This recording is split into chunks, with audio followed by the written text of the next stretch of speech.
The Zephyrian Scientific Collective had catalogued over 14,000 species across 47 star systems when they first encountered what they would initially classify as specimen designation XKA 7391. The discovery occurred during a routine biological survey of the third planet in the Sol system, a small blue-green world orbiting an unremarkable yellow star in what the inhabitants would call the Milky Way galaxy.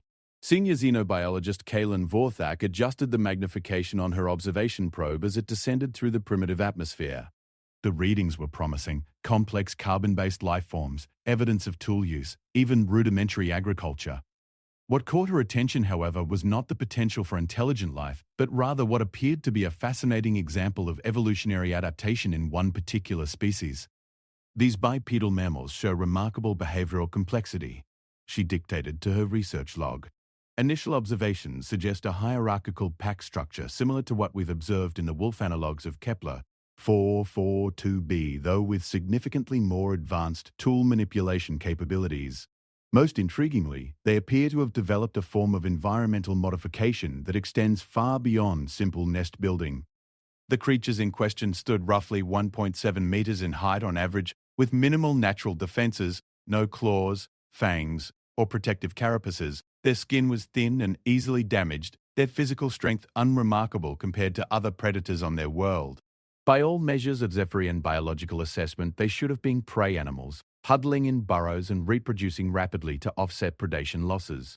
Yet somehow, these fragile beings had not only survived but appeared to dominate their ecosystem entirely. Dr. Vorthak's probe followed one particular group as they engaged in what appeared to be coordinated hunting behavior. The pack consisted of roughly 30 individuals, moving with purpose across a vast grassland. What struck her as immediately peculiar was their persistence. Most predators on worlds across the galaxy operated through ambush or short bursts of overwhelming force. These creatures, however, seemed content to simply continue. They followed their prey, a four-legged herbivore roughly 3 times their size, at a steady, unrelenting pace. When the animal broke into a sprint, the bipeds did not match its speed. They simply maintained their methodical advance. Hours passed. The herbivore, exhausted from repeated flights, finally collapsed. The bipeds approached and dispatched it with crude but effective tools. Fascinating, Vorthak murmured. They've developed what appears to be persistence hunting, wearing down prey through superior endurance rather than speed or strength. This suggests an unusual cardiovascular adaptation. What she didn't yet understand was that she had just witnessed the fundamental nature of humanity itself. Over the following weeks, Vorthak's team conducted extensive observations. The patterns they documented defied conventional understanding of intelligent species development. These creatures, humans as they called themselves, seemed to embody a contradiction that shouldn't have been evolutionarily stable. They were individually weak yet collectively unstoppable. They lacked natural weapons yet had developed increasingly sophisticated artificial ones. Most puzzling of all, they seemed to actively seek out challenges that should have eliminated them from the gene pool. Research assistant Thane monitored a group of humans who had ventured into what the probe's sensors identified as a lethally hostile environment, a frozen wasteland where temperatures dropped far below their biological tolerance. Rather than avoiding this death trap, they had deliberately entered it, carrying rudimentary shelters and heat sources. When their equipment failed, rather than retreating, they adapted. They built new shelters from the available materials. They found new heat sources. When those failed too, they pressed on anyway, their bodies somehow finding reserves that the biological scans suggested shouldn't exist. Subject group has been without adequate caloric intake for 6 standard days, Barn reported. Internal temperature regulation is failing. Logic suggests they should have perished or retreated 72 hours ago. Instead, they continue advancing toward their objective. The objective in question appeared to be nothing more than a particularly tall mountain. There was no evidence of resources, no strategic value, no apparent benefit to reaching its peak. They climbed simply because it was there. When one individual fell into a crevasse, the others didn't abandon him as resource management would dictate. They spent 3 days extracting him, sharing their limited supplies, carrying him when he could no longer walk. The logical choice would have been to leave him behind to preserve the group's survival chances. Instead, they made the journey exponentially more difficult to save a single member. The behavior defies evolutionary logic, Chief Researcher Zamil concluded after reviewing weeks of data. These creatures routinely engage in activities that decrease their individual survival probability. They explore environments that could kill them. They fight predators many times their size. They even fight each other in structured competitions that serve no apparent purpose beyond testing their physical limits.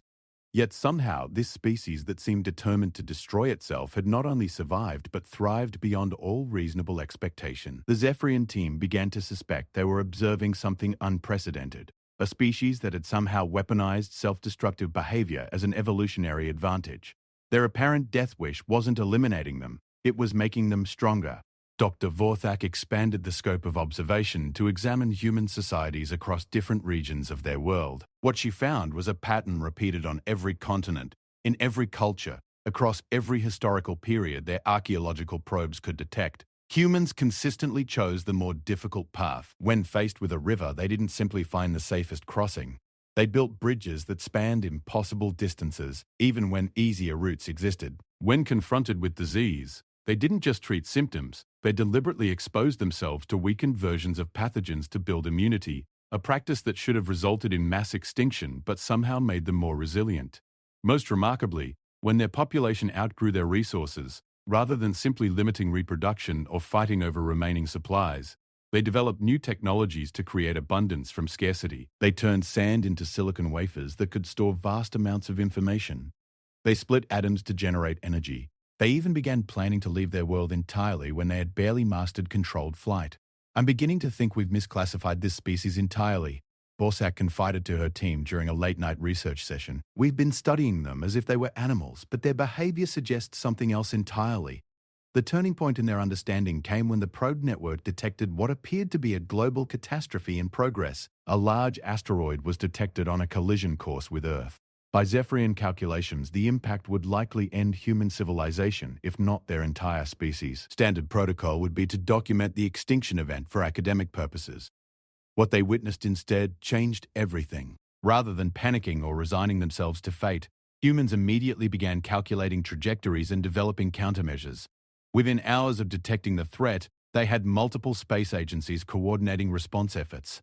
They began retrofitting nuclear weapons, devices originally designed to kill each other, into tools for planetary defense.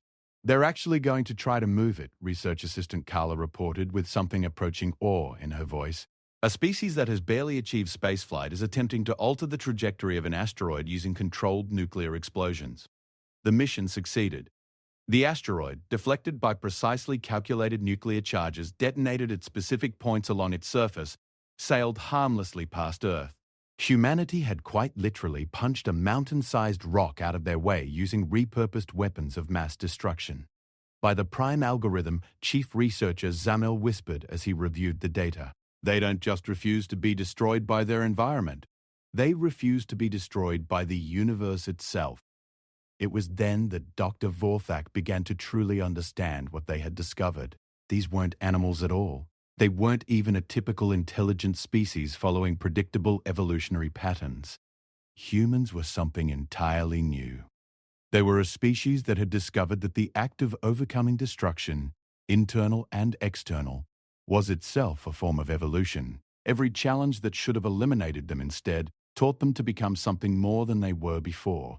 The weak human who refused to remain weak became strong. The human civilization that refused to accept natural limitations transcended those limitations. The entire species, faced with extinction-level threats, consistently found ways to not just survive, but emerge more capable than before. As Part 1 of their documentation concluded, the Zephyrian Scientific Collective realized they would need to completely revise their understanding of what intelligence could become when it chose growth over comfort, challenge over safety, and transformation over preservation. They were no longer studying animals. They were studying something that had learned to forge strength from weakness, unity from adversity, and transcendence from the very forces that should have destroyed them. The question now was, what would happen when these extraordinary beings noticed they were being watched? Part 2. The observer becomes the observed. This shift in perspective began subtly. Dr. Vorthak first noticed it during routine monitoring of global communication networks.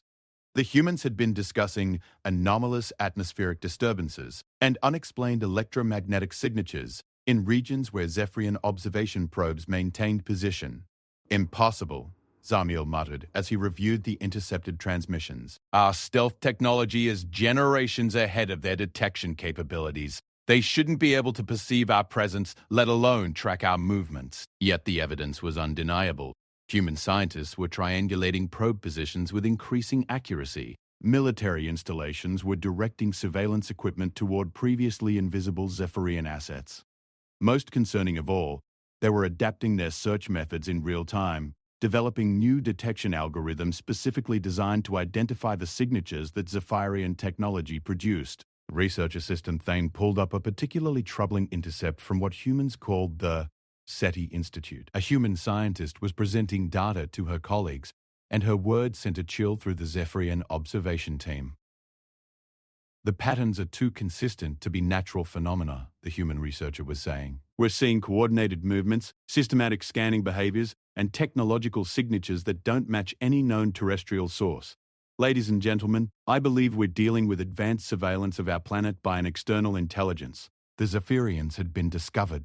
What happened next defied every protocol in the Galactic Federation's first contact procedures. Rather than panicking, fragmenting into competing factions, or attempting to hide from a clearly superior technological civilization, humanity did something characteristically human. They got curious. Within weeks of confirming extraterrestrial observation, human space agencies worldwide began launching what they termed interaction protocols. Instead of weapons or defensive measures, they sent mathematical proofs, artistic expressions, and scientific data designed to demonstrate their intellectual capabilities to their watchers. They're trying to communicate with us, Carla observed with fascination. Not as potential threats or gods, but as equals engaged in mutual scientific inquiry. The messages were sophisticated and revealing. Humans transmitted detailed information about their biology, their history, their scientific achievements, and their philosophical frameworks. They shared their music, their literature, their mathematical discoveries, and their technological innovations. But more than that, they shared their questions. They wanted to know about Zephyrian society, technology, and perspective on the universe. They sent star charts asking about other inhabited worlds. They transmitted atomic diagrams requesting confirmation of universal physical laws. They even included what could only be described as invitations, coordinates for potential meeting points, protocols for safe contact, and expressions of genuine excitement at the possibility of interstellar friendship. Dr. Vorthak found herself facing an unprecedented ethical dilemma. Galactic Federation protocols strictly prohibited direct contact with pre-interstellar civilizations. The reasons were well established. Premature contact typically resulted in cultural contamination, technological dependence, or civilizational collapse as less advanced species struggled to process the reality of their cosmic insignificance. Yet humanity's response suggested they might be the exception to every rule. They're not reacting like a primitive species, Vorthak explained to the Federation Council during an emergency consultation session transmitted across 17 light years. They show no signs of cargo cult behavior, no attempts to worship us as deities, no civilizational trauma from discovering they're not alone. If anything, they seem relieved. The Council's response was predictably bureaucratic. Maintain observation protocols, avoid direct contact, and continue documentation until a formal first contact assessment could be completed. The process would take approximately 50 standard years. Humanity, meanwhile, wasn't waiting. They began modifying their space-based assets to enhance their communication attempts. The International Space Station was retrofitted with high-powered transmission arrays specifically designed for interstellar communication. Ground-based radio telescopes coordinated to broadcast increasingly sophisticated mathematical and scientific concepts. Most remarkably, they began demonstrating capabilities that their technology levels shouldn't have supported. How are they generating coherent signals at these power levels? Thane asked as he monitored the latest transmissions. Our analysis of their electrical infrastructure suggests they shouldn't be able to sustain this kind of coordinated global broadcast. The answer came through direct observation. Humans weren't just using their existing technology. They were rapidly developing new technology specifically for this purpose. What should have taken decades of research and development was being accomplished in months through unprecedented international cooperation. Countries that had been locked in economic and political competition suddenly began sharing resources for the common goal of establishing interstellar communication. Scientists who had spent careers working on separate projects dropped everything to contribute to the contact effort.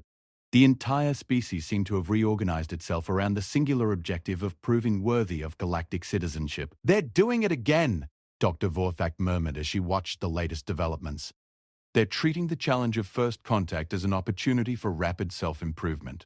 The transformation was visible across every aspect of human civilization. Educational systems rapidly incorporated new scientific concepts needed for space communication. Manufacturing capabilities were retooled to produce specialized equipment. Global communication networks were enhanced to coordinate the planet-wide effort. Within 6 months of detecting Zephyrian observation, humanity had effectively upgraded their entire technological infrastructure by several decades.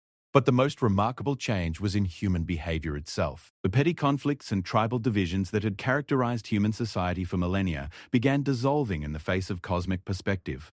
When confronted with evidence of intelligent extraterrestrial life, humans didn't fragment into competing factions trying to gain advantage over each other. Instead, they unified around their shared identity as representatives of Earth. Political leaders who had been enemies found themselves working together to coordinate global response efforts.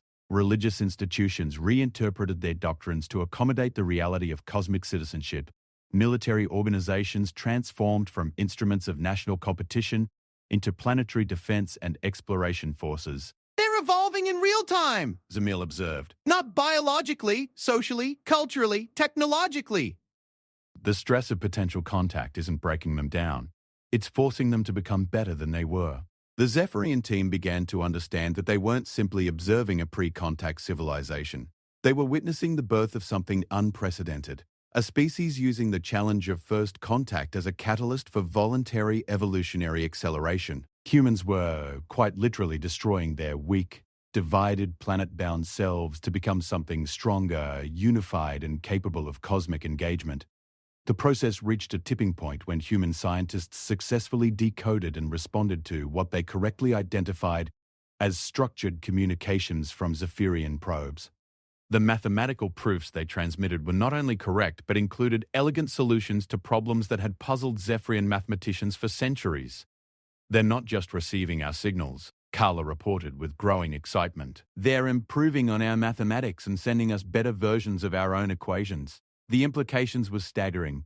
Humans had somehow leaped from primitive space-based communication to advanced xenomathematics in less than a year. They were demonstrating intellectual capabilities that suggested they might be ready for contact decades ahead of standard projections. Dr. Vorthak made a decision that would change both civilizations forever. She prepared a direct response. The message she crafted was carefully designed to acknowledge human intelligence while testing their capacity for cosmic perspective. It included advanced scientific concepts, philosophical questions, and a formal invitation to participate in interstellar discourse. But before transmitting it, she added something that violated every protocol in the Federation handbook: an honest assessment of what the Zephyrians had observed. "To the beings of the third world of Sol," the message began. "We have watched you overcome challenges that should have destroyed you. We have seen you transform weakness into strength, division into unity, and limitations into opportunities for growth. You do not ask to be saved or elevated. You ask to be recognized as equals in the cosmic community." The message included detailed documentation of human achievements that had impressed the Zephyrian observers: their persistence hunting techniques, their practice of inoculation, their response to the asteroid threat, and their unified reaction to contact. "You have demonstrated something we have never seen before, a species that uses the threat of destruction as motivation for voluntary transcendence. The man who destroys his weak self can never be destroyed by others, because he has learned to forge strength from adversity itself." The message concluded with a formal invitation. "If you are willing to continue this transformation, to accept the challenges and responsibilities of cosmic citizenship, we would be honored to welcome you to the community of spacefaring civilizations." Dr. Raya Vorthak transmitted the message before the Federation Council could countermand her decision. The human response came within hours. It was a single word, transmitted simultaneously from every major communication array on the planet.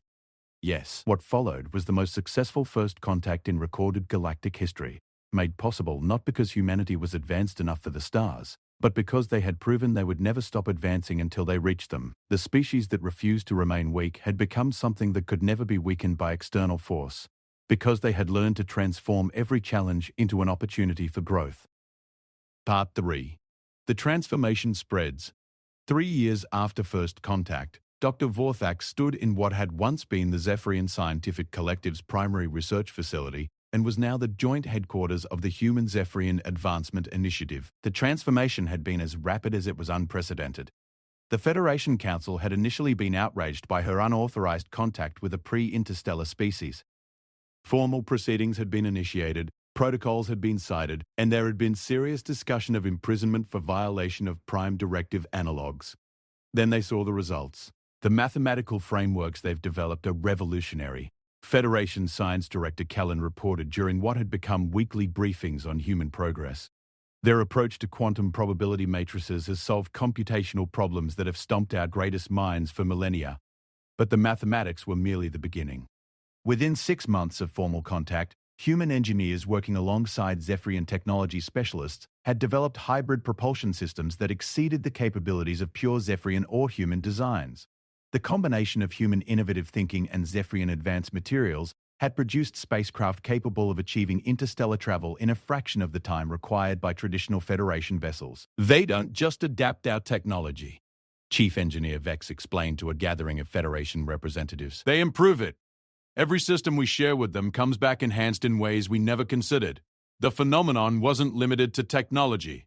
Human social innovations were beginning to spread throughout Zephyrian society and beyond. The concept of voluntary adversity, deliberately choosing difficult paths to promote growth, had become a movement among young Zephyrians. Traditional Zephyrian education, focused on efficient knowledge transfer and specialization, was being supplemented with human-inspired challenge learning, where students deliberately tackled problems at the edge of their capabilities.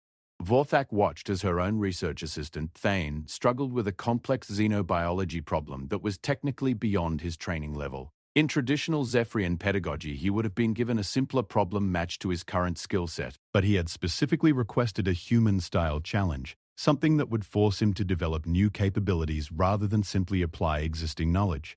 It's frustrating, he admitted during a break in his research, but also exhilarating. I can feel myself becoming more than I was yesterday.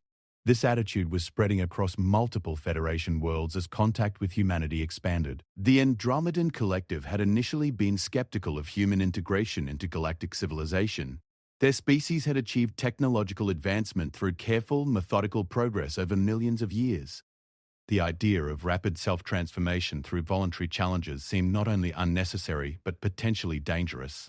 That changed when human philosophers working with Andromedan scholars developed what became known as accelerated wisdom protocols, methods for achieving deep philosophical insight through deliberately confronting conceptual limitations rather than simply accumulating knowledge over time. We had assumed that wisdom required temporal duration. Andromedan Elder Consciousness 6. This 44291 communicated to the Federation Assembly. These humans have demonstrated that wisdom can be forged through intentional pressure rather than passive accumulation. Our philosophers have achieved in months insights that traditionally required centuries of contemplation. The crystalline hierarchies of Alpha Centauri had perhaps the most dramatic response to human influence. Their civilization was based on perfect order and predetermined development paths. Each individual followed a life trajectory calculated to maximize societal efficiency and minimize uncertainty. Human concepts of choosing your own path and finding strength through struggle should have been completely incompatible with crystalline society. Instead, they sparked what crystalline historians would later call the Great Awakening. Young crystallines began requesting modifications to their predetermined paths. They wanted challenges. They wanted uncertainty. They wanted the opportunity to discover their own potential rather than simply fulfilling calculated roles. We have observed an unprecedented phenomenon. Crystalline Supreme Coordinator, Harmony Prime reported. Voluntary deviation from optimal pathways is somehow producing superior outcomes. Our society has become more innovative, more adaptive, and paradoxically more stable by embracing controlled instability. The effect was spreading to previously contacted civilizations as well. The Vegan Trading Confederation had spent millennia developing the most efficient resource distribution networks in the galaxy. Their entire culture revolved around optimization, waste reduction, and maximum utility extraction from available materials. Human concepts of redundancy for resilience and capacity building through surplus seemed wasteful and illogical to vegan sensibilities. Until they were tested, a cascade failure in the primary trading routes had historically resulted in societal disruption lasting decades as the highly optimized system struggled to adapt to unexpected conditions. When a similar failure occurred 3 years after human contact, the Confederation implemented human-inspired anti-fragile protocols, maintaining excess capacity specifically to handle unpredictable disruptions. Not only did the system recover more quickly than ever before, but it emerged more capable than it had been originally. The redundancy that seemed wasteful had actually made the entire civilization stronger. Human influence is rewriting our understanding of efficient system design. Vegan Trade Director Quell, 556 reported. Apparent inefficiency at the component level creates superior performance at the system level. But perhaps the most significant transformation was occurring within humanity itself. Dr. Vorthak had established a permanent research station on Earth to document how human society was adapting to cosmic citizenship. What she found was a species that was using galactic contact as an opportunity for accelerated self-improvement on an unprecedented scale. The challenges of interstellar communication had driven rapid advances in human mathematics and physics. The requirements of space-based cooperation had eliminated most forms of tribal conflict. The perspective of cosmic citizenship had unified human identity around shared planetary heritage rather than arbitrary geographical divisions. Most remarkably, humans were voluntarily taking on challenges that exceeded immediate necessity. They're preparing for problems they don't even have yet, Vorthak observed as she monitored human space development projects. They're building infrastructure for a 1 million-person space-based population when their current space population is less than 20. They're developing technologies for interstellar exploration when they've barely begun to explore their own solar system. The pattern was consistent with everything she had observed about human nature. They used future challenges as motivation for present growth. When they learned that the nearest habitable world was 40 light-years away, they didn't accept that distance as a limitation. They began developing technologies that would make the journey possible. When they discovered that interstellar space contained hazards that could destroy conventional spacecraft, they didn't abandon exploration. They started designing vessels that could survive and thrive in environments that would eliminate traditional technology. Most significantly, they were sharing everything. Every advancement in human technology was immediately offered to their galactic neighbors. Every innovation in human social organization was documented and made available for adaptation by other species. Every philosophical insight was contributed to the growing corpus of galactic wisdom. They're not trying to achieve dominance through superior technology, Federation cultural analyst Morel observed. They're trying to elevate the entire galactic civilization by contributing their approach to growth through challenge. This generosity was having an unexpected effect. It was making humans more advanced, not less. Other species were reciprocating by sharing their own greatest achievements. The combined knowledge of dozens of advanced civilizations was being focused on accelerating human development. Technologies that should have taken humanity centuries to develop independently were being mastered in years through collaborative effort. But more than that, human influence was changing how other species approached their own development. The concept of destroying your weak self had become a guiding principle across multiple civilizations. Species were abandoning comfortable stagnation to embrace transformative challenges. Technologies were being developed not just for efficiency, but for resilience. Social structures were being redesigned not just for stability, but for adaptability. The galactic community was becoming stronger, more innovative, and more unified through the influence of the species that had learned to forge strength from adversity. Dr. Vorthak completed her final report on the Human Integration Project with a sense of profound satisfaction. What had begun as a routine biological survey had become the most significant development in galactic civilization since the formation of the Federation itself. The humans have taught us something we had forgotten, she wrote. Comfort is not the enemy of progress. It's the enemy of transcendence. Every challenge overcome makes us stronger. Every limitation confronted becomes an opportunity for growth. Every moment of choosing the difficult path over the easy one is a moment of voluntary evolution. Her report concluded with an observation that would reshape Federation policy for generations to come. We have been searching the galaxy for advanced civilizations to join our community. We should have been searching for growing civilizations to learn from instead. The humans have shown us that advancement is not a destination, but a process.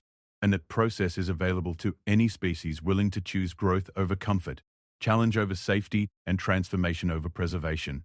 The man who destroys his weak self can never be destroyed by others, because he has learned to forge strength from the very forces that would diminish him.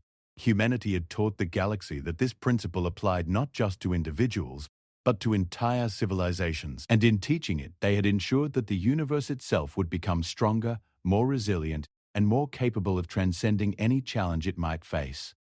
The weak had become strong, the divided had become united, the planetary had become cosmic, and the transformation was just beginning. As Dr. Dvorthak transmitted her final report to the Federation Council, she included a personal note that summarized everything she had learned. I came to study animals and discovered gods, not because they were perfect, but because they refused to remain imperfect, not because they were strong, but because they chose strength over weakness every time it mattered. The humans have shown us that divinity is not a state of being, it's a commitment to becoming. The galaxy would never be the same. Final note. This document represents the first comprehensive analysis of human integration into galactic civilization and the transformative effect of human philosophy on interstellar community development. It is recommended reading for all species, considering adoption of human-inspired growth protocols, and serves as historical documentation of the period when the universe itself learned to choose strength over weakness. End of documentation. Word count, approximately 8,000 words.